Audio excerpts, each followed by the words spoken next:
Hi guys, thanks for joining us. I'm Robyn Meyers from InMobi, and today we'll be talking a lot about how programmatic performance advertising has evolved, some best practices, myths, and whatever else these dynamic panelists want to chat about today. So I'll let everyone introduce themselves, but just for all of you in the audience, please feel free to submit your questions through the app. We'll take them live. We'd love to make this interactive and much more of a conversation since you're all here. So thanks for joining. Is that built into the conference app? There's a question thing? Yeah, that's right. Here it is. Here we go. Oh, shit. Q&A, I know. So feel free to introduce yourselves and how many MAUs you've been to. How many MAUs I've been to. Okay. Hi, everyone. My name is Julia Martin. I am a Programmatic Demand Lead at MoPub. I've been at MoPub a little over 5 years now, and I help marketers like you all scale and succeed in mobile programmatic. This is my first MAU, not my first time to Vegas, but I have not been to Vegas in like 8 years, and I'm feeling it today a little bit. How's the first MAU been so far? What? How has the first MAU been so far? It's great. I love it. Excellent. Excellent. Hey, everybody. My name is Mike Brooks. I'm the SVP of Revenue at WeatherBug.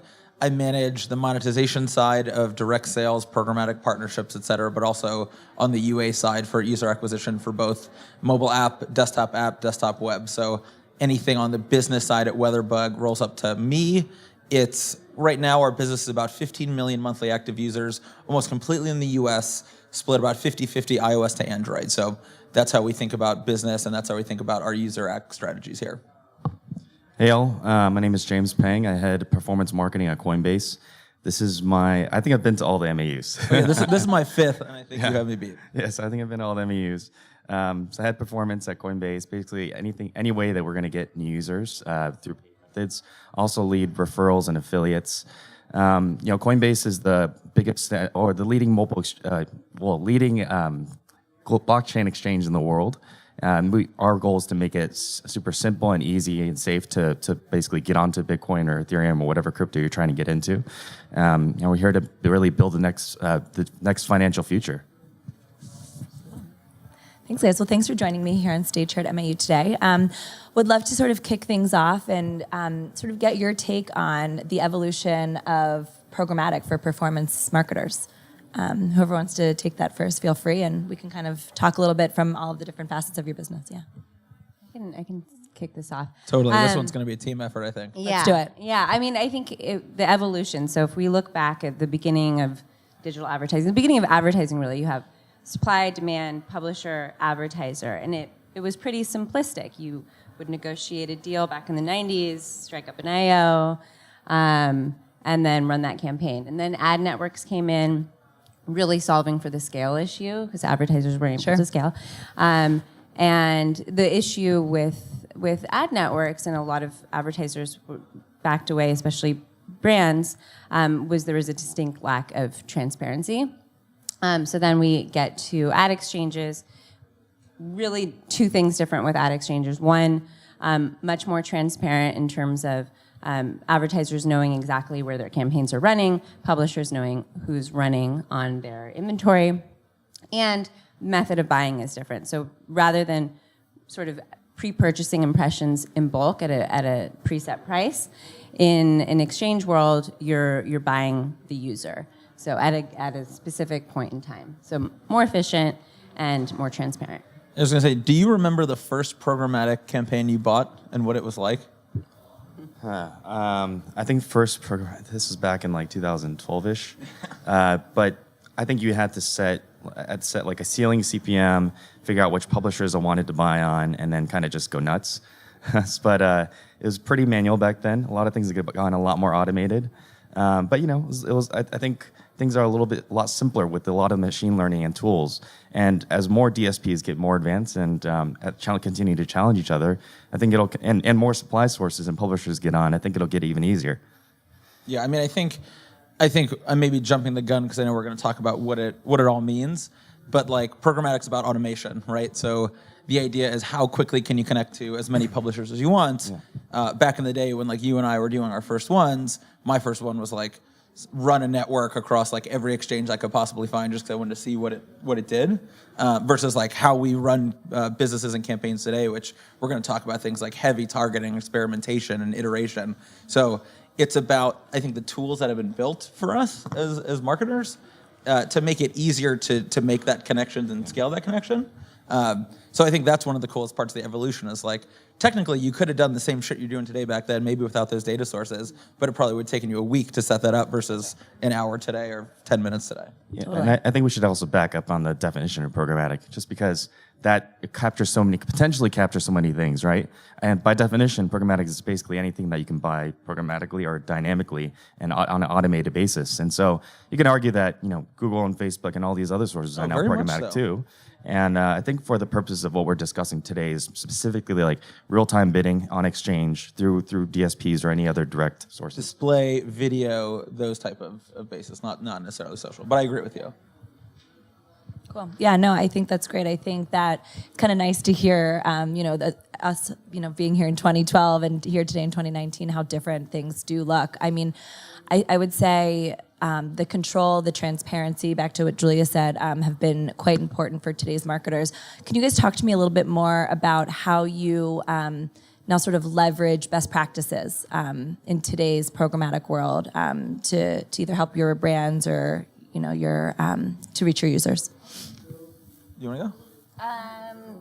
All right, I was just going to say, like, testing. I think one of the coolest things about programmatic right now is the fact that you can line up 10 different hypotheses about your business and run them and see what happens. And they could be different inventory sources, different data sources, but it's like an infinitely running A/B test. So when we think about how we can leverage programmatic at WeatherBug, and again, we'll talk about how we're doing that potentially from a mobile to desktop world, the process of iteration has been super important to us. So, we've never started a campaign with like, okay, here's $800,000 and we're going to run this for the rest of the year. Right, it's like, here's $1 million. Let's run 50 things and then turn that into 30 things and turn that into 15 things and then have 8 things by Q3 that just work. And I think, we'll talk about some of the barriers to entry, but I think that's a really important piece too. The great thing about the testing piece is a lot of programmatic is becoming very dynamic too, and including like dynamic creative. So a lot of advanced DSPs are now able to kind of make dynamic creative for you that are interactive, rich media that can automatically A/B test to a better result.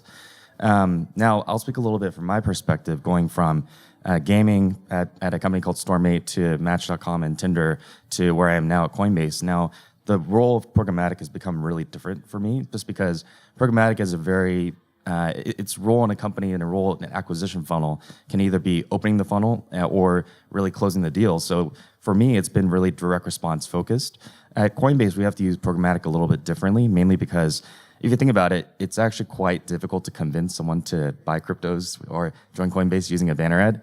You're not about to, just get involved. There's a high barrier to entry and high barrier to understanding. What's the average, like, when somebody starts an account? Like, is it like, oh, I'll test with $50, or is it a couple hundred almost every time? I would say like somewhere between $50 to $150 is pretty typical. There's definitely big fish, but pretty modest. It's like a high barrier to entry. It's a high barrier just to high make involvement, put that first dollar in is really the highest barrier to entry, because I think people view it as inherently risky because it's something new, a new asset they're not familiar with, that probably to get involved, it makes a lot more sense for someone to explain it to you or you to do research online. This is why, like, when you see a banner ad, you're not likely to just click and convert. So we have to be a lot more strategic about how we use programmatic. And so when I look at programmatic, what I think is probably an appropriate use for a brand and company like Coinbase is you can use a lot of different targeting layers to find the right users and really drop them into the top of your funnel.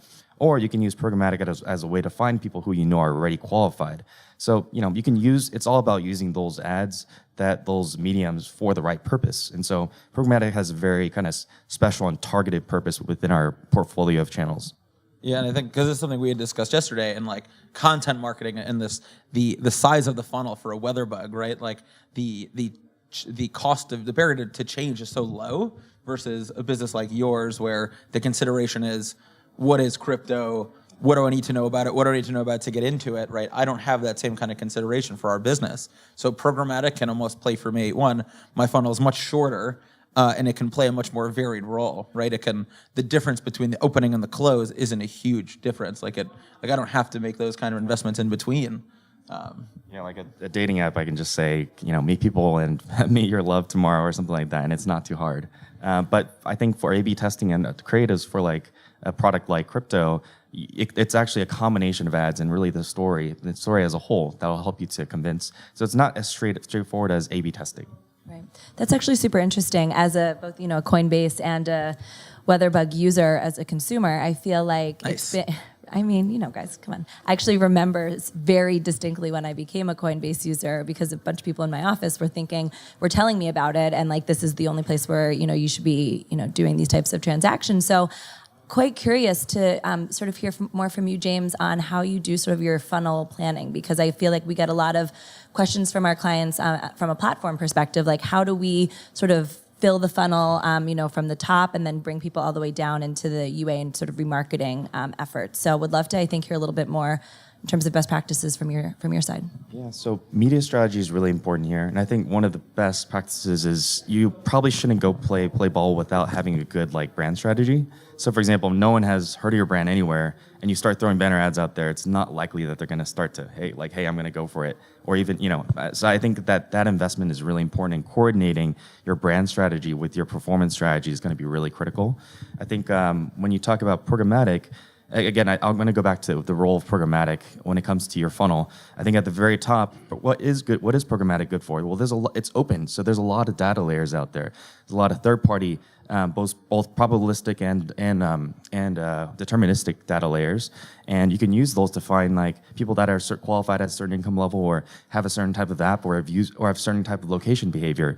So that type of stuff is great for finding the right users to drop in the top of the funnel. However, finding the right users doesn't necessarily mean they're sold on your product, right? Just as great as Facebook targeting is, they can't craft intent necessarily around it. So then it's I would say your product's job, as well as your brand's job, product marketing's job, and performance marketing's job, all collectively to help to kind of work that user down the funnel and explain, okay, now that you've heard of us on the brand level or programmatic level, and now we're going to explain a little bit more why you should use us, reduce the barriers to entry, convince you of both, for us, it's both why crypto as well as why Coinbase. And then finally, maybe we'll use programmatic to go for the kill and say, hey, you come and use our app, or maybe we'll even give you a special offer to try it out. So I think the role of it is just going to be really critical, and to coordinate it with the different media as well as different strategies you have in the different marketing silos. Sure. I think also the DSP selection process is important too, because there are a lot of DSPs out there, over 180 that are plugged into MoPub. Wow. Yeah, I know, it's a lot. But you want to think about whether you want to focus on UA or retargeting, and there are different DSPs that are good at each, and what your KPIs are. Whether you want to work with an omni-channel DSP that can buy across desktop, mobile web, and app, or a performance DSP that's laser focused on in-app. So I think that's another big component. Oh, for sure. Yeah, I feel like everyone is good at something, and some people are good at many things. So I feel like, yeah, that's always a big consideration, for sure. I think, coming now into this sort of DSP more sort of mid-funnel type of approach, can you guys talk a little bit more about how then creative plays a part in some of these tactics to sort of help brands leverage programmatic in a better way? Well, you and I talked about this a fair amount yesterday. For me, it's a big deal, but I would say we're also, we're an interesting company, right? We're 30 people, 22 are engineers. We don't really have a CMO, so I kind of split carries with our head of product. So we don't have a brand team, we don't have an agency.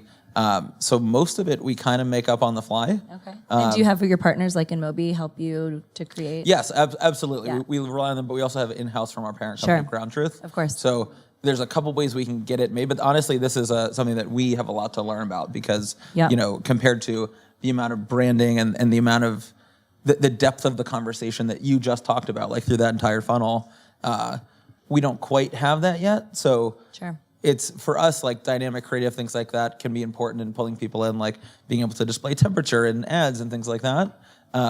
But from, I'd say WeatherBug still has a lot to learn there. Yeah, interesting. I'd say our creative is 100% dependent on kind of where that user is in the funnel and making sure that we're really accurate in targeting that. So for example, if we think that they may have heard of us but don't know anything about us, well, we're going to try to have a fully fledged and comprehensive strategy to attack each of these kind of pain points. So, maybe we're going to show you how easy it is, how safe it is, how secure, and try to resolve a lot of these reasons why you're not going to do it, and as well as to supplement why Coinbase. However, if you're already very low in the consideration funnel, like you're literally searching like how to buy Bitcoin, we're going to go in and try to just close the deal, meaning we're going to give you a really great value proposition and make it a very short and concise like creative message. So I think that creative journey and is really going to be dependent on really the targeting of psychographic as well as intent, and coordinating that messaging along with that. And that's an A/B testing of itself. But when I tend to A/B test creative using that kind of mindset, I'm really A/B testing specific audiences and specific intent levels as opposed to the whole world of MoPub. Yeah. And are you using? Sorry. I was just going to ask, do you guys run video? Definitely run a lot of video because it's a lot easier you can explain a lot more in video than right. static, right? Yeah. That's right. Yeah, I was curious to hear. You talk a lot about targeting. Obviously, somebody who's not familiar with crypto, you'll serve a video ad to, and maybe they're in an affluent neighborhood, for example. Do you have, do you tend to use your first-party data a lot more? Or are you leaning on a lot of third-party partners within, the DSP to sort of serve your ads? Definitely a combination of both, right? I think that's the strongest combination is you have really strong first-party data, you link it to third-party data and form like the right type of audience stratifications that are the most relevant. So then if you use that, the first-party data, if you then connect it, you now have a good picture of what they're going to look like, and therefore you can craft the message specifically for that audience, right? That's right. The great thing is there's so many different third-party data tools out there, and I think that's only increasing. I think what's interesting is you can even look at like second party. There's so many data sources. That's right. And what I love is that the variety of DSPs out there will give you different ways to tap into that, from just general third party pools to, first party pools like Google's data or Verizon's data. What's second party, like one-to-one from like an app that's not you, for example, not through an exchange? Yeah, for example, that could be something like Foursquare passing a segment of users through LiveRamp for us to target against. Mm-hmm. I believe I think even Yelp does some of that for like search data. Like if you're searching for, I don't know, somewhere to like have a good date. So it's like where the app that the source data is coming from, and it's like a one-to-one. Yeah, you basically are making a deal with that publisher, or they're selling that data on a third-party basis, Excellent. And then what segment that you're buying from that data. Yeah, I would say at WeatherBug, because our funnel is so much tighter, we actually rely on third party a lot more for UA efforts than we do first party. Sure. First party for us, we do a ton of retargeting, and we use it really aggressively for push, right? So how we can use third party, we don't really touch for push. Everything we know about our user is we're using it to re-engage them. But WeatherBug users it's a very diverse group of people, so it's really hard to say. Our intent, like a WeatherBug intender, looks a lot like the average American population. Sure. So we rely a lot on third party for the UA stuff. First party is generally reserved for push for us. Makes sense. Cool. Yeah, I feel like clearly we've talked about a ton of the benefits and where the market's gone programmatically, which has I think all been quite positive. Sort of on the other side of the coin, where do we see some of the biggest challenges for marketers and brands and platforms? The supply side. And I spend most of my time on the supply side. Sure. And I think we are in a very interesting position right now where the way inventory is sourced is still on this transition from waterfalls to unified auctions. So the amount of inventory that these DSPs and partners are accessing is actually way, way, way lower than they think, right? So we at WeatherBug have started moving more to unified auctions, meaning our DSP partners are getting a look at a lot more impressions. Yep. For example, 100 times the impressions between a header and a waterfall. Nice. So I think that transition of how DSPs are connecting to inventory is going to throw them a little bit for a loop. But I think at the end of the day, the move towards header means that DSPs are going to be integrated directly into large pubs' headers. Mm-hmm. So I think it's a good thing long-term for the supply side. I think the DSP world's going to struggle with that. And look, we're still really early on. 1 in 3 mobile apps actually use headers. Yep. But to me, there's going to be a little bit of a there are going to be balls dropped over the next 9 months as more apps start adopting that and DSPs start to understand that, wait, this whole time I could have been seeing everything, whereas now that I'm fifth on your waterfall, I'm getting dog shit. That's right. Yeah. Let me pause you right there. Mike just actually won the award at the Ad Exchanger conference for the best publisher technology. So Thank you. Good Yes. job. A lot of Thank you. But it's a lot about that stuff, and we think a lot about that because we play on both sides of the coin here. So it's very interesting as we're working with our DSP partners because we want them to take advantage of everything they possibly can with us. And honestly, I think that's one of the least talked about parts of the DSP world is the supply. You talk about publishers and this exchange or that exchange, but the actual supply gets obfuscated over and over again. So I think that's going to become a larger part, but their transition may be rough. Yeah, I agree. I think from MoPub's perspective, the advent and the rise of header bidding for mobile, or we call it advanced bidding, is definitely going to be a game changer. And you guys will probably be far ahead of it now, right? Yeah. Because you have the DSP and the SSP side, and you understand that. But from the marketer standpoint, I mean, this flattening of the waterfall is going to benefit the marketer at the end of the day because, like Mike was saying, you have inventory now that you were never able to see before because you might have been slated somewhere at the bottom of the publisher's waterfall. And now it's an open playing field. Everyone has equal access to those impressions that are maybe earlier in a user's session, which, as we all know, are oftentimes much more valuable. And now that I think about it, I think it's going to be a strategic advantage for those companies that acknowledge that and start playing into headers because then the buyers, like you guys behind the scenes, are just going to get access to so much more scale than you've ever experienced before for reasons that were unbeknownst to you or that no one really talks about. So That's right. I think that's going to be awesome. I'll talk a little bit about kind of the easy parts as well as challenges. On the easy side, on the good side, well, supply is consolidating a lot. It's not really growing that much, as Mike mentioned. It's actually like kind of moving a lot of different places, but it's getting easier because you don't have to work with like 25 ad networks. Ad networks are a disappearing breed these days.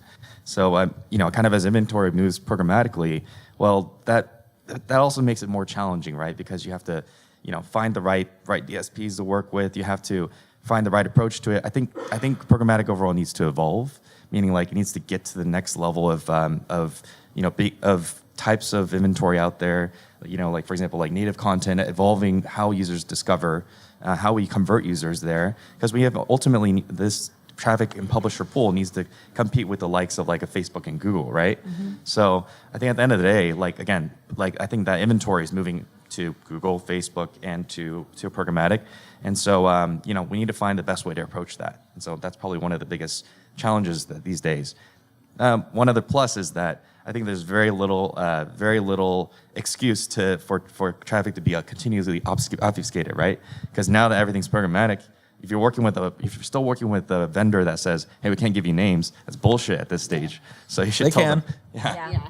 Oh, let's get to transparency. I love it. I feel like that's just been such a selling hot button fraud. topic. Yeah. No, it's so true, and I think that.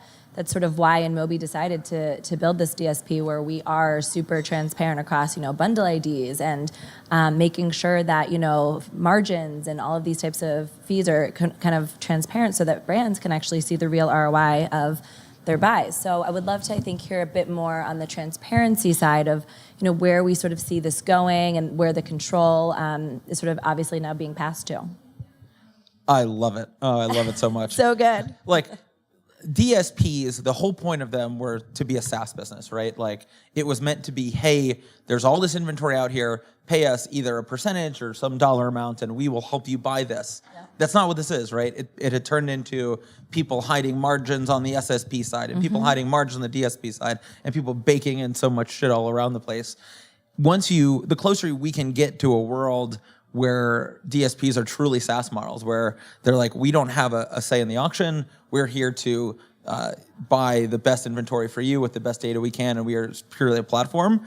It's so exciting because, advertisers get screwed with fraud and non-transparency, and publishers get screwed. I don't get calls all the time, but I remember when I first started, I got a call saying, hey, why is your click-through rate 80%? And I was like, I'm looking at your campaign right now, and it's 2%. And there's so many players in between without that transparency that can make us look bad, can make advertisers look bad too. So very, very excited for this trend.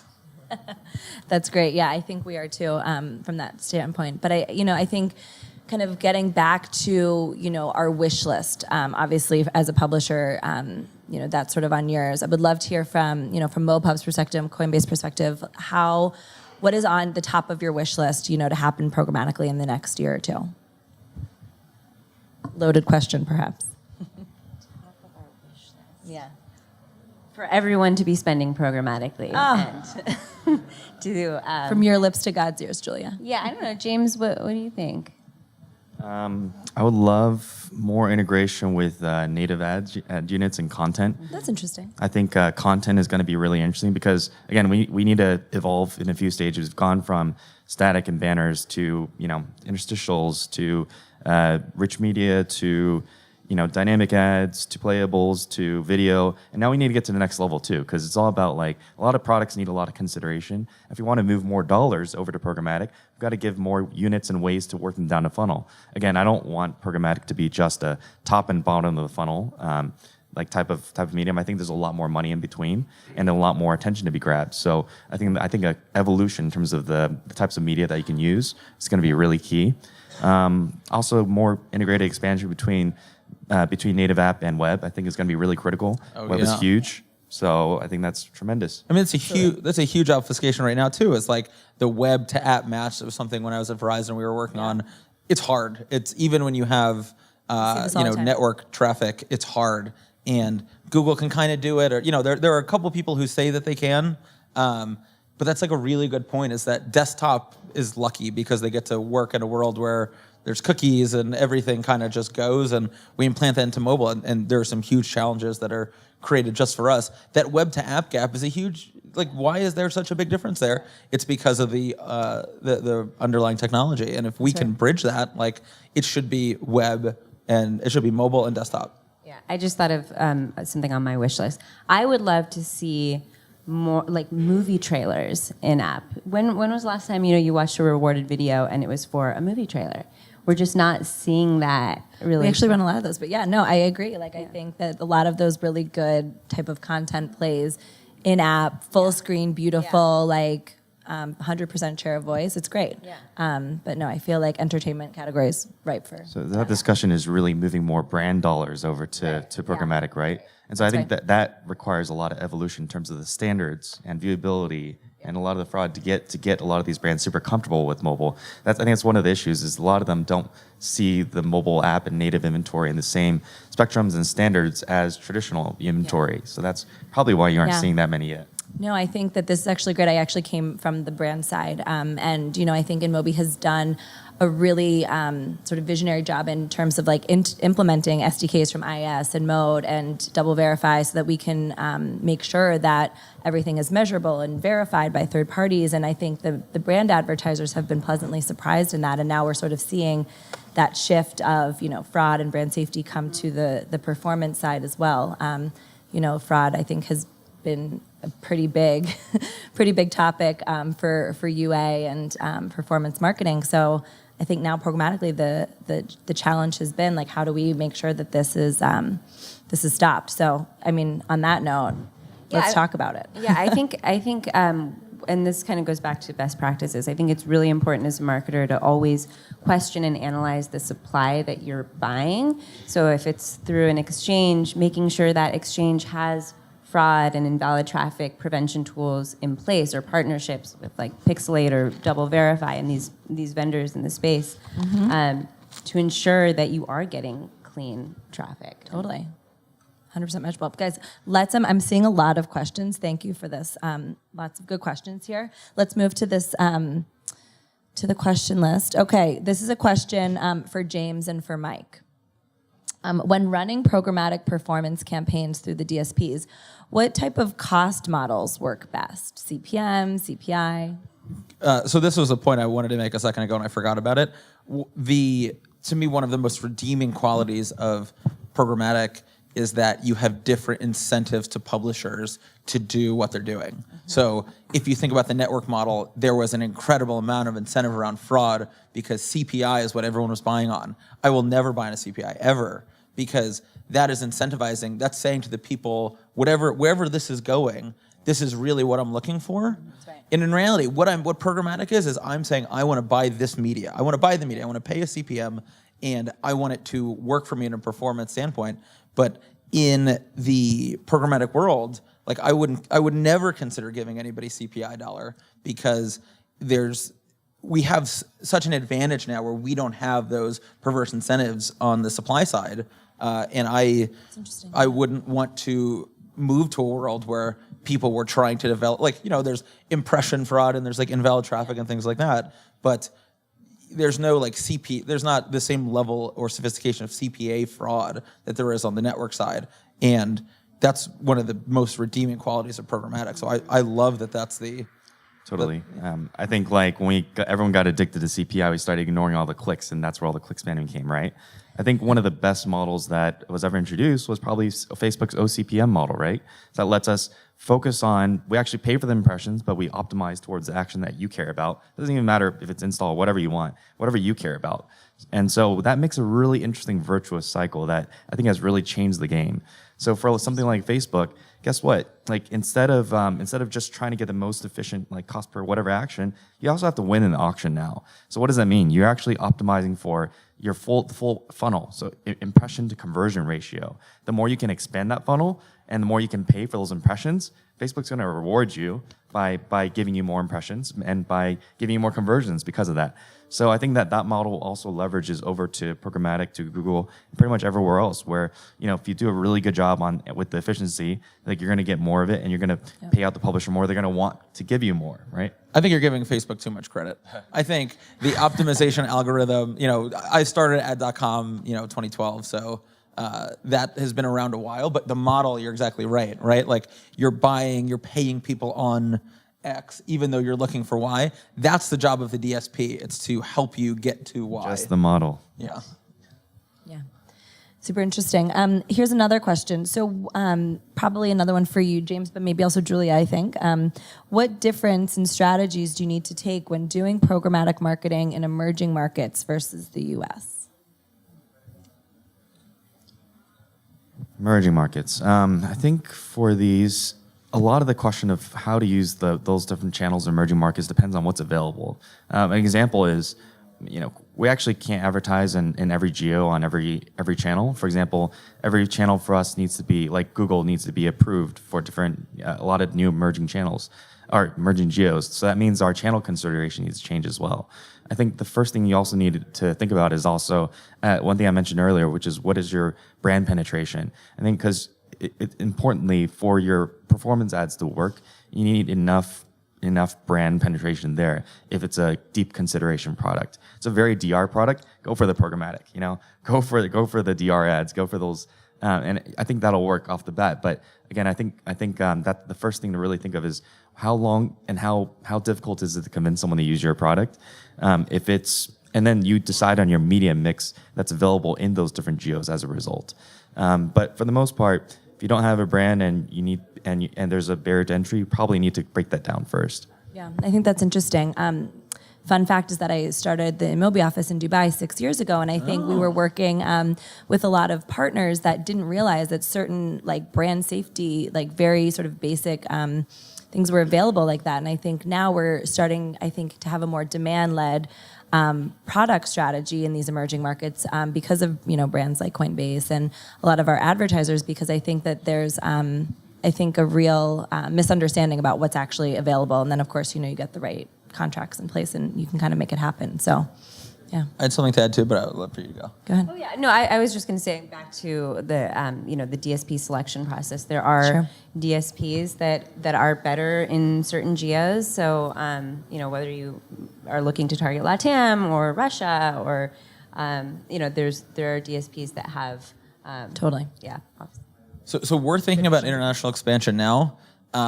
One of the things that I learned from my AOL Verizon days was make sure you understand the supply ecosystem of the country you're going into. Yes. If you're going to a place like Brazil, you're going to a place like China, you're going to a place like Japan, they have different systems, they have different structures.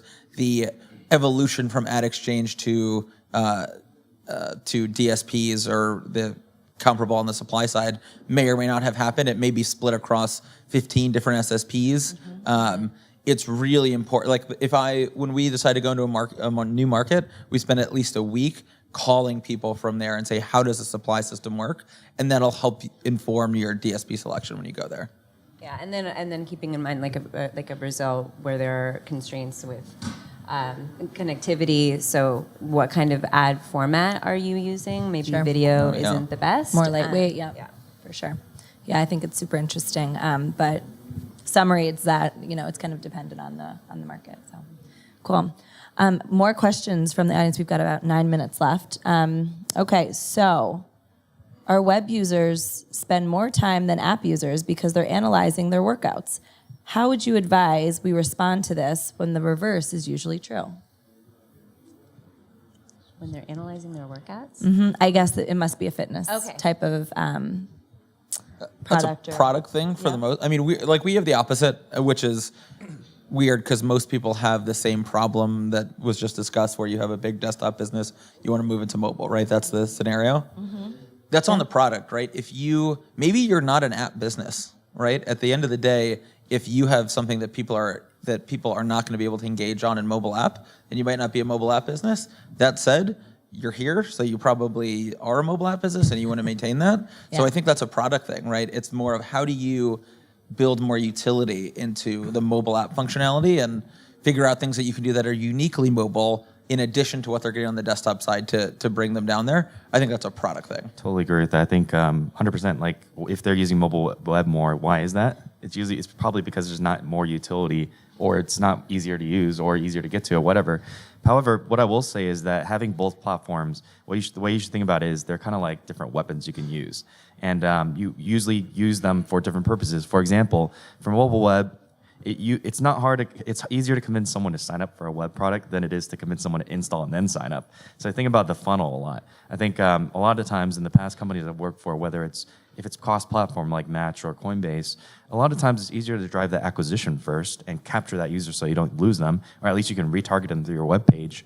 But then I think then it's your product's job and your CRM's job to work them in the funnel or potentially upsell them to your app. So I think use each of your products for what they're good for. If web is great for engagement, then great. Acquire them on app and then move them to web, or vice versa. I think they're all just different tools you have in your portfolio to be able to most effectively achieve your performance goals. Yep. Okay, this is a good one, and I think it's going to get a little controversial in here. Oh boy. And I'm super pumped about it. Let's get after it. Okay. So we have a user that asked, wait, where did it go? Okay. If I said I'm not doing programmatic because I'm already on Google and Facebook and I'm reaching about 90% of my audience, why would I be wrong? Well, I would like to actually start with this one. I guess I would ask does the other 10% of your audience not matter? I think that there's a lot of value in adding complementary channels to Google and Facebook. I think also that with the limitation, I think on the device ID side, with Google, I think that's also been a huge reason why a lot of brands have actually started working with, InMobi, probably MoPub. So curious to hear what you guys have to say about this. What are the CPMs on MoPub versus Facebook, right? That's right. That's the number one reason to think about programmatic is you can find users, and if it's targeted, you have those device IDs or cookies or whatever, you can find those for probably a fraction of, what are you paying on Facebook, like $10 to $20 CPMs versus MoPub, you probably get something more reasonable for that. So I think, again, keep it, these are all just tools, right? Each channel and each network is a tool for you. So very often, and I'm either using those data layers to open up the top of the funnel or to close the deal for retargeting or remarketing. So I think that's probably the biggest consideration is like, how do you use these channels to your advantage? I a couple of things I want to add. One is, like you said, not all users. I'm not on Facebook, and I think I'm a pretty valuable user to a lot of. I spend a lot of money, and you're a young mom. You know you need a lot of things.